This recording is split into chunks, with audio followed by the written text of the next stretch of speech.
कुदरत का करिश्मा। माँ की ममता और पिता के धैर्य की अद्भुत कहानी।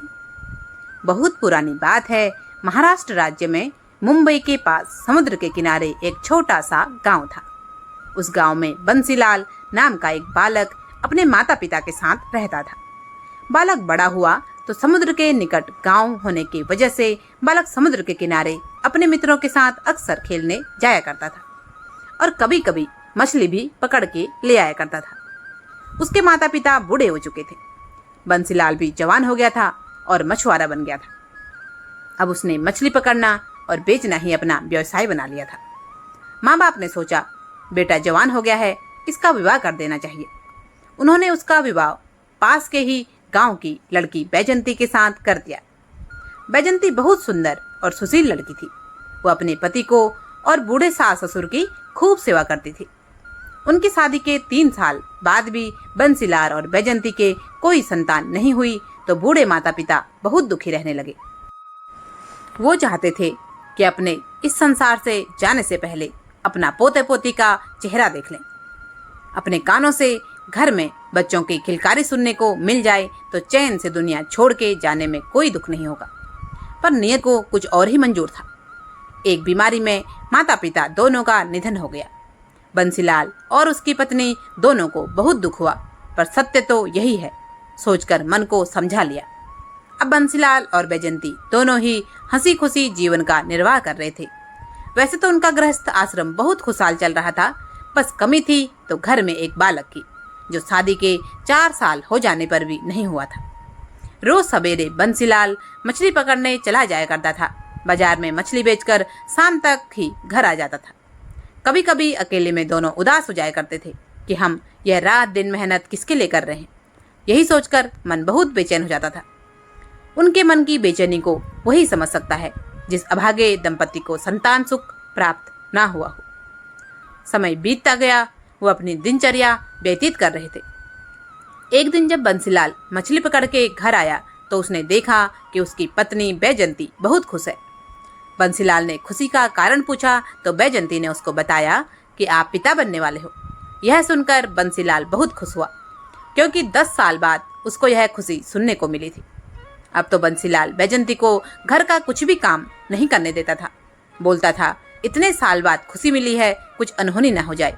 तुम बिल्कुल काम नहीं करोगी, घर का सारा काम मैं करूँगा और समय निकालकर मछली भी पकड़ने जाऊँगा। बैजंती ने कहा, नहीं, कुछ नहीं होता है, मैं खुद कर लूँगी। तो बंसीलाल नहीं माना। पति की जिद के आगे बैजंती की एक न चली। समय पर बैजंती ने एक बहुत सुंदर बालक को जन्म दिया। उनका घर खुशियों से जगमगा उठा। बालक के नामकरण पर उन्होंने पूरे गांव को बहुत सुंदर सुंदर पकवान बनाकर खिलाए और बालक का नाम सुदर्शन रखा। अब सुदर्शन 1 साल का हो गया और घुटनों के बल भी चलने लग गया।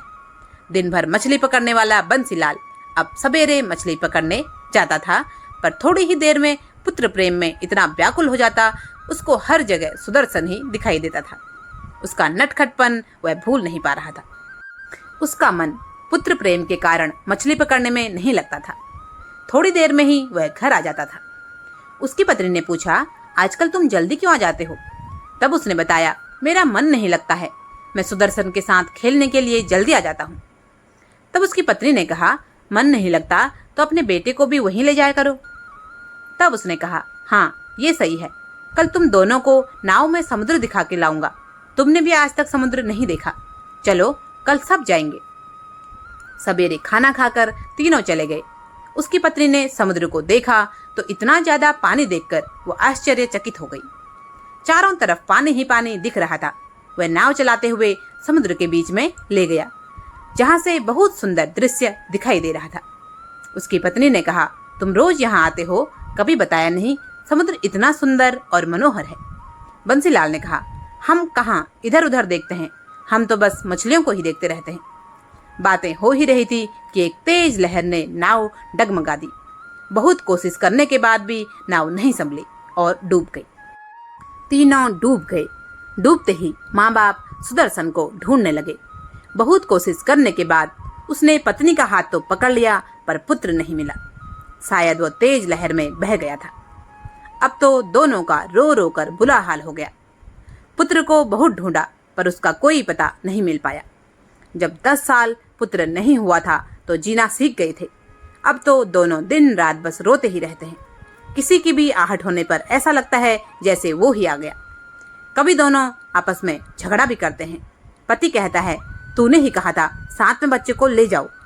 पत्नी कहती है, मैं तो जानती भी नहीं थी कि वहाँ कैसा है क्या है, मुझे क्या पता, मैंने तो ऐसे ही एक बात कह दी थी। आप तो सब जानते थे, आप क्यों ले गए? सब आपकी गलती है। बहुत दिनों तक दोनों ने खाना पीना भी नहीं खाया। गांव वाले भी समझाने आते थे, धीरज दिलाते थे कि होनी को कौन टाल सकता है, ईश्वर को यही मंजूर होगा, क्यों एक दूसरे को दोष देते हो।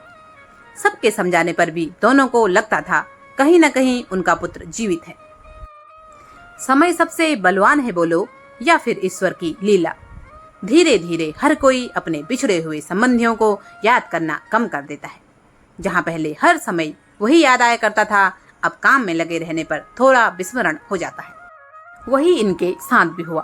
पर जब भी बंसीलाल मछली पकड़ने जाता तो अपने पुत्र को भी ढूंढता रहता था। जाके राखो साइयां, मार सके ना कोई। वह बच्चा लहरों में बह के किनारे लग गया। वहाँ एक सपेरा बैठा हुआ था। उसने बच्चे के रोने की आवाज सुनी तो उसने देखा यह बच्चा कहाँ से आया। सपेरे ने आसपास ढूंढा, कोई नहीं मिला। उसको लगा हो सकता है इसके माँ बाप डूब गए होंगे। वो बच्चे को अपने घर ले गया। बच्चे का उसने बड़े प्यार से लालन पालन किया। उसका नाम अक्षय रखा। अक्षय धीरे धीरे बड़ा हुआ तो वो अपने सपेरे पिता की तरह ही सांप पकड़ने में निपुण हो गया। सांपों का डर तो उसके अंदर जैसे था ही नहीं, वह तो उनको खिलौना समझता था। दूर दूर तक उसके हुनर की चर्चा होने लगी कि फलाने का लड़का तो सांप पकड़ने में ऐसा निपुण हो गया है कि क्या बताएं। एक बार के लिए गरुड़ चूक जाए पर ये लड़का नहीं चूकता। दूर दूर से लोग उनको बुलाने आने लगे। अब लड़का 20 साल का हो गया है, सपेरा बूढ़ा हो गया है और बीमार भी है। आज वो अपने बेटे अक्षय को बोलता है, बेटा मेरे जाने का समय आ गया है। मैं तुझे एक बात बताता हूँ, ध्यान से सुन। बेटा तू मेरा खून नहीं है, तू मुझे समुद्र के किनारे मिला था। मैंने तेरे माँ बाप को ढूंढने की कोशिश करी पर वो मुझे नहीं मिले। तब से मैं तुझे अपने बेटे की तरह पाल रहा हूँ। यह बोलकर सपेरे ने आखिरी सांस ली और इस दुनिया से चला गया। सपेरे का अंतिम संस्कार कर अक्षय अपने असली माँ बाप को ढूंढने के लिए घर से निकल गया। उसने शहर शहर गांव गांव सब छान मारा पर उसको कहीं कुछ पता नहीं चला। फिर उसने सोचा, जिस समुद्र में मैं बचपन में डूब गया था, एक बार इस समुद्र में जाकर देख लेता हूँ। विधि का विधान, आज समुद्र में जाकर वही घटना दोबारा घट गई। दोबारा लहर आई और अक्षय आज दोबारा डूब गया। इस समय उसका असली पिता बंसीलाल मछली पकड़ने गया हुआ था। उसने डूबते युवक को देखा तो उसको बचाकर अपने घर ले आया। युवक बेहोश था। उसको वैसे ही खटिया पर उल्टा लेटा दिया। दोनों पति पत्नी उसकी सेवा करने लगे। गांव के लोग भी देखने के लिए एकत्रित हो गए। अक्सर ऐसी घटनाओं में लोग एकत्रित हो ही जाते हैं। युवक अभी बेहोश ही था, इतने में वहां एकत्रित भीड़ में भगदड़ मच गई। बचाओ बचाओ, सांप आ गया, सांप आ गया। सांप सांप सुनकर अक्षय बेहोशी से जाग गया और उसने झट से सांप को अपने हाथ में पकड़ लिया। वह एक खतरनाक कोबरा था जिसकी डंक मिनटों में इंसान को स्वर्ग पहुंचा सकता है। सभी लोगों ने युवक के साहस की दाद दी और कहा, तुम कौन हो युवक और कहां से आए हो? लगता है भगवान ने ही तुम्हें यहाँ हमें बचाने के लिए भेजा है। तुमने आज हम सब की जान बचाई है। भगवान तुम्हारी मनोकामना पूर्ण करे। तब युवक ने अपना परिचय बताया, मेरा नाम अक्षय है और मैं अपने माता पिता को ढूंढने के लिए निकला हूँ। मैं आज से 20 साल पहले समुद्र में डूब गया था। समुद्र के किनारे मैं एक सज्जन पुरुष को मिला। उन्होंने ही मुझे पाला और वो सपेरे का काम करते थे। कुछ दिन पहले वो मुझे मेरे बचपन के सत्य से रूबरू करवाकर इस दुनिया से चले गए। तब मैं अपने माता पिता को ढूंढने निकल गया। बहुत जगह ढूंढने के बाद भी वो मुझे नहीं मिल रहे हैं। कृपया आप कुछ जानते हैं तो मुझे बताने का कष्ट करें। इधर अक्षय अपनी बात लोगों को बता ही रहा था, उधर बैजंती और बंसीलाल का दिल जोर जोर से धक धक कर रहा था।